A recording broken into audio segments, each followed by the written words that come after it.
Vikram. Hey, Kofi. Hi, Vic. I'm here with one of the coolest outliers in the whole wide world, Mark Holden, and I think our caps are pretty similar, brother. So that's great. Um, I think the whole question around reinventing ourselves over and over again. I'm actually kind of going through that process, and if you could share with us your top three leadership lessons at every given point in life, you're going through it. You got to reinvent because stages in life require different leadership chops, in my opinion. So, what are those consummate core three beliefs or four that you believe in that's going to take you through different points in life? Clearly every situation demands a little bit of flexing different parts of your being. So holistically, what would you say are the three things that has taken you through different parts in your life? I would say the first one is self leadership. Uh, Most of the time, leaders, everybody want to lead someone, but we forget or overlook oftentimes self leadership in the sense that there's so many things about ourselves that we need to lead first. Um, so when you're in that position where you need to reinvent yourself, you need to reinvent your team, you need to take a different direction. We often look at the external things and we say, well, I could do that now, but it's raining. Well, I could do this now, but my boss would say this or that. So we constantly, it's so easy to put the control outside of ourselves.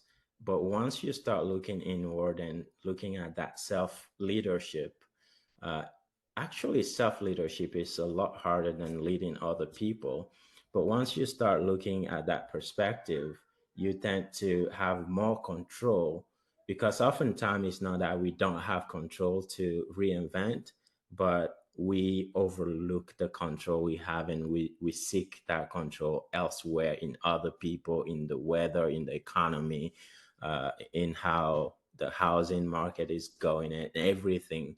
But once you look inward, I think it shifts everything, and the little tiny control you have become impactful because it's not about the size of the control, but it's how much you're utilizing the little control you have. So self leadership. The second one, understanding that we're all interconnected.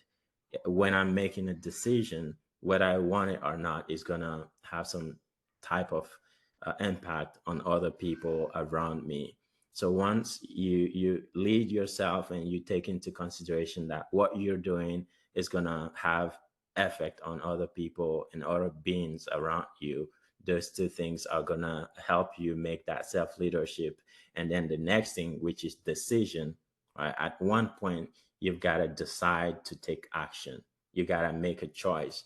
And I think there's never a right or wrong choice, but there's always people who won't choose and just will let themselves go with the flow because they don't maybe want to deal with the outcome.